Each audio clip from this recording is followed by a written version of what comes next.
नमस्कार, आपका central employ news YouTube channel के नए और प्रेस वीडियो में आपका हार्दिक स्वागत है। आज सभी पेंशनर्स, केंद्रीय कर्मचारियों व राज्य कर्मचारियों के डीए फ्रीज के फैसले को मोदी सरकार से वापस लेने को लेकर बड़ी खबर आ रही है।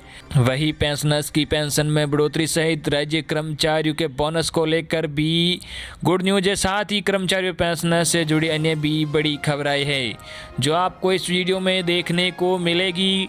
तो बने रहे वीडियो में। इससे पहले अगर आपने अभी तक भी इस वीडियो पर एक लाइक नहीं किया तो एक लाइक कर दीजिए, क्योंकि आपका लाइक और सब्सक्राइब ही हमारी मेहनत का फल होता है। पहली बड़ी खबर, दिवाली के बाद सभी कर्मचारियों को आना होगा दफ्तर, आदेश भी जारी। जी आपको बता दें कि कोरोना संकट की वजह से छत्तीसगढ़ सरकार ने जारी किया था कर्मचारियों की 50% उपस्थिति का निर्देश।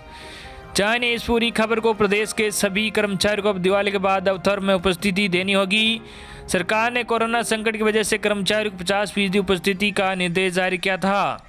राज्य सरकार ने अब दिवाली के बाद 17 नवंबर से सभी कर्मचारियों के कार्यालय में उपस्थिति के निर्देश दिए हैं। सामान्य प्रशासन विभाग ने जारी आदेश में कहा है कि वर्तमान में राज्य में जारी अनलॉक की प्रक्रिया जारी है, जिसे ध्यान में रखकर मंत्रालय एवं विभागाध्यक्ष कार्यालय में कार्यालय संचालन के दृष्टिकोण से सभी अधिकारियों व कर्मचारियों की स्थिति 100% करते हुए उनके द्वारा कार्य संचालित किया जाएगा।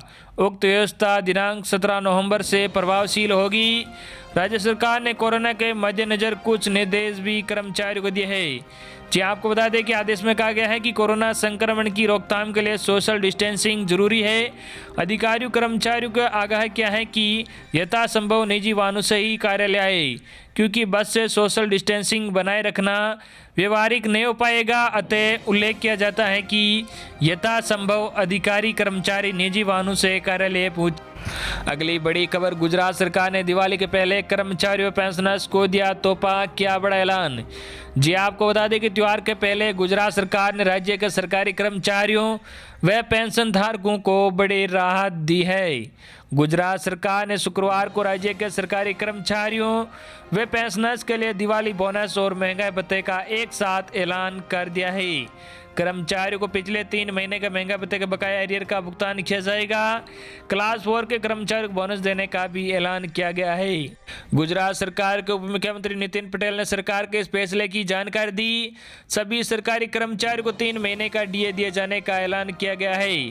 कर्मचारी खाते में ये पैसा दिवाली के पहले ट्रांसफर कर दिया जाएगा।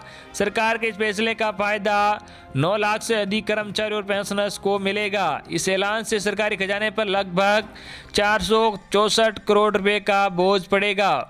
उप मुख्यमंत्री के मुताबिक कर्मचारियों को बीते 6 महीने के डीए का एरियर दिया जाना था, लेकिन कोरोना संकट से बने हालात के चलते सरकार के राजस्व पर असर पड़ा है। पिछले कुछ समय में हालात सामान्य हुए, ऐसे में कर्मचारियों को 50% एरियर देने का ऐलान किया गया है।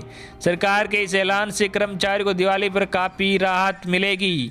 सरकार की ओर से दी गई जानकारी के मुताबिक 3,500 रुपये का बोनस दिया जाएगा। ये बोनस क्लास 4 के कर्मचारियों को दिया जाएगा। इस बोनस का फायदा कुल 3,960 कर्मचारियों को सीधे तौर पर मिलेगा। दिवाली 2020 से पहले उत्तर प्रदेश सरकार ने भी दिवाली के मौके पर 14,82,187 राज्य कर्मचारियों को बड़ी सौगात दी है।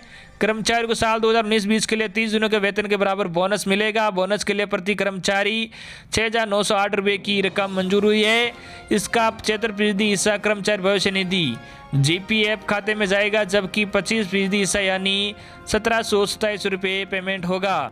इससे राजकोषीय कोष पर 1,022 करोड़ रुपए का भार पड़ेगा। कोरोना संकट काल के कारण बदली परिस्थितियों के बीच इस बार प्रदेश में दिवाली पर बोनस मिलने को लेकर कर्मचारी असमंजस था, लेकिन मुख्यमंत्री के ऐलान के बाद कर्मचारियों के चेहरे पर रौनक लौट आई है।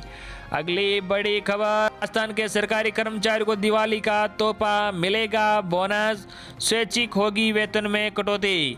राजस्थान सरकार ने सरकारी कर्मचारियों को दिवाली पर तदर्थ बोनस देने की घोषणा की है। कोरोना से निपटने के लिए हो रही थी वेतन में कटौती, अब स्वैच्छिक कोरोना वायरस की महामारी के बीच राजस्थान सरकार ने सरकारी कर्मचारियों को दिवाली पर तदर्थ बोनस देने की घोषणा की है। बोनस की 25% राशि कर्मचारियों को नकद दी जाएगी, जबकि बोनस की 75% राशि जीपीएफ खाते में जमा कराई जाएगी। साथ ही सरकार ने कोरोना वायरस की महामारी के कारण उत्पन्न हुई वित्तीय संकट को देखते हुए की जा रही वेतन कटौती को भी स्वैच्छिक करने का ऐलान किया है। राजस्थान के मुख्यमंत्री अशोक गहलोत ने कहा है कि कोरोना वायरस की महामारी के कारण उपजी विकट परिस्थितियों के बावजूद कर्मचारियों के हित में दिवाली के अवसर पर तदर्थ बोनस दिए जाने का निर्णय लिया है। साथ ही कुछ कर्मचारी साथियों की ओर से वेतन कटौती समाप्त करने की मांग को देखते हुए कोरोना वायरस को बेहतर प्रबंधन के लिए हर माह की जा रही वेतन कटौती को भी आगे से स्वैच्छिक किए जाने का महत्वपूर्ण फैसला लिया गया है।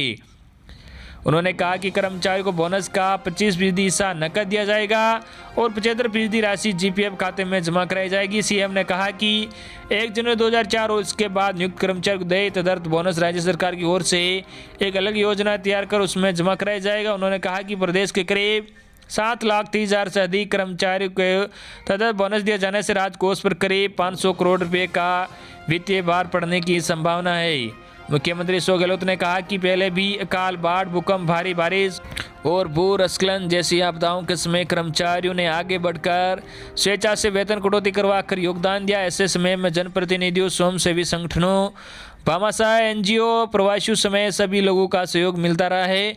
उन्होंने कहा कि मार्च में कोरोना के प्रकोप को देखते हुए अधिकारियों और कर्मचारियों के 29 संगठनों ने सरकार से अनुरोध किया था कि संक्रमण फैलने से रोकने और पीड़ितों की सहायता के लिए वेतन से कटौती की जाए। सीएम गहलोत ने कहा कि मुख्य सचिव और वित्त के साथ 20 अगस्त 2020 को कर्मचारी संगठनों की बैठक में भी वेतन कटौती पर सहमति बनी थी, लेकिन कुछ कर्मचारी साथियों के वेतन कटौती समाप्त करने के अनुरोध पर आगे यह कटौती स्वैच्छिक किए जाने का निर्णय लिया गया है। अगली बड़ी खबर सरकारी कर्मचारियों पेंशनर्स के लिए खुशखबरी। अब सैलरी बढ़ाने की तैयारी में सरकार डीए फ्रीज पर होगा फैसला। जी आपको बता दें कि अगर आप केंद्रीय कर्मचारी हैं तो मौजूदा महामारी के बावजूद भी निकट भविष्य में सैलरी बढ़ोतरी की उम्मीद कर सकते हैं। दरअसल केंद्र सरकार चाहती है कि अर्थव्यवस्था की हालत दुरुस्त की जाए, इसके लिए खपत बढ़ाना बेहद ही जरूरी है। अब केंद्र सरकार चाहती है कि केंद्रीय कर्मचारी के हाथ में ज़्यादा पैसा दिया जाए ताकि वो बाजार में ज़्यादा खर्च कर सके और खपत बढ़े। श्रम मंत्रालय ने महंगाई भत्ते के लिए कंज्यूमर प्राइस इंडेक्स को साल 2001 से बदलकर 2016 कर दिया है।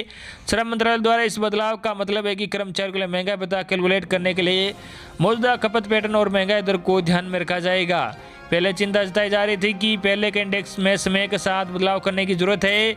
बीते कुछ समय में देखा तो हेल्थ केयर और ईंधन से लेकर घर गृहस्थी तक के खर्च में इजाफा हुआ है। नए बेस इंडेक्स में इन बातों को ध्यान रखा जाएगा ताकि केंद्रीय कर्मचारियों को इसका लाभ मिल सके। केंद्र सरकार वापस ले सकती है डीए फ्रीज के फैसले को। जी हाँ, आपको बता दें कि केंद्र सरकार चाहती है अर्थव्यवस्था की हालत को सुधारा जाए, इसके लिए खपत बढ़ाना बेहद ही जरूरी है। अब केंद्र सरकार चाहती है कि केंद्रीय कर्मचारी पेंशनर्स का महंगा भत्ता फ्रीज के फैसले को वापस लिया जाए, जिससे सरकारी कर्मचारियों और पेंशनर्स के हाथ में ज़्यादा पैसा आए, जिससे कि वो बाजार में ज़्यादा खर्च कर सके और खपत भी बढ़ सकती है केंद्रीय कर्मचारियों की सैलरी। जी आपको बता दें कि केंद्र सरकार नए प्राइस इंडेक्स का प्रभाव जल्द देखने को मिल सकता है। सीधे तौर पर इसका लाभ 45 लाख कर्मचारियों और पेंशन धारकों को मिलेगा। केंद्रीय कर्मचारियों के लिए प्राइस इंडेक्स में मामूली बदलाव से भी उनकी सैलरी बढ़ने की उम्मीद की जा सकती है। अगली बड़ी खबर, देश के 60 लाख पेंशन भोगियों को मिल सकती है खुशखबरी। न्यूनतम पेंशन हो सकती है दोगुनी। जी आपको बता दें कि निजी क्षेत्र के कर्मचारी सहित देश के करीब 60 लाख पेंशन भोगियों के लिए अच्छी खबर है। यदि सब कुछ ठीक रहा तो जल्द ही मिनिमम पेंशन दुगनी हो सकती है। यह अभी 1,000 रुपये है, जो बढ़कर 2,000 रुपये हो सकती है। संभव हुआ तो दिवाली के बाद ये खुशखबरी मिल सकती है। मीडिया रिपोर्ट के अनुसार दिवाली के आसपास पेंशनर्स को ईपीएफओ की ओर से बढ़ी हुई पेंशन की सौगात मिल सकती है। बताया जाता है कि श्रम मंत्रालय के न्यूनतम पेंशन को बढ़ाए जाने के प्रस्ताव पर वित्त मंत्रालय से सहमति दे दी है। यदि यह सहमति किसी निर्णय के रूप में सामने आती है तो न्यूनतम पेंशन दोगुना हो सकता है। असल में इस प्रस्ताव पर सेंट्रल बोर्ड ऑफ ट्रस्टीज ने पिछले साल मंजूरी दे दी है। अब सेंट्रल बोर्ड ऑफ ट्रस्टीज की मांग है कि न्यूनतम पेंशन बढ़ाकर 2 से 3,000 रुपये तक की जाए। यदि ऐसा हो जाता है तो इससे देश के 60 लाख से अधिक पेंशनर्स को सीधे तौर पर इसका फायदा होगा। हालांकि सरकार के खजाने पर 2 से 2,500 करोड़ रुपये का अतिरिक्त भार आएगा। प्राइवेट सेक्टर के संगठित क्षेत्र के दायरे में आने वाले कर्मचारियों को सेवानिवृत्ति के बाद मंथली पेंशन का फायदा दिया जा सके, इसके लिए भी ईपीएस यानी एम्प्लॉय पेंशन स्कीम 1995 में आरंभ की गई थी।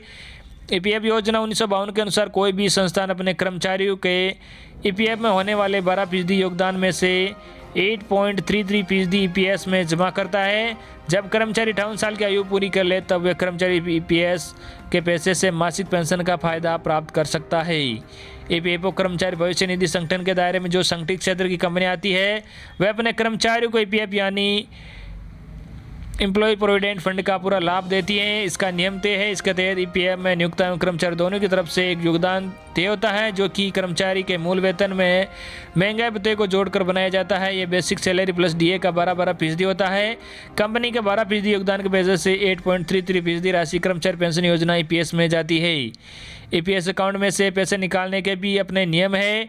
असल में इसके लिए 10 साल का क्राइटेरिया है। 10 साल की अवधि के पहले सर्विस के जितने भी साल कम होंगे आप एक साथ उतनी ही कम धनराशि की निकासी कर पाएंगे। जानकारों को कहना है कि EPS स्कीम में एक मुश्त पैसा निकालने के लिए परमिशन केवल तभी मिल सकती है जब आपके पास नौकरी के 10 साल से कम वर्ष हो। जो राशि आपको लौटाई जाएगी वह EPS योजना 1995 में दी गई टेबल D के अनुसार तय होगी। यदि आपकी नौकरी चली जाती है तो आप EPF खाते से पैसा निकाल सकते हैं या नहीं, इसका जवाब भी जान लीजिए। असल में EPF योजना के तहत नौकरी चली जाने पर मेंबर के पास पूरी राशि निकाल कर उस खाते को बंद कराने का एक ऑप्शन होता है। यदि व्यक्ति 2 माह से अधिक समय के लिए बेरोजगार है तो वह खाते को बंद करा सकता है। ऐसे में शर्त यह है कि सर्विस के 10 साल कम होने पर EPS और EPF खाते से एक मुश्त पूरा पैसा निकाला जा सकता है। तो ये थी आपके लिए आज की बड़ी और बेहद ही महत्वपूर्ण बड़ी खबरें। आई होप कि आपको आज की हमारी जानकारियाँ पसंद आई होगी। धन्यवाद।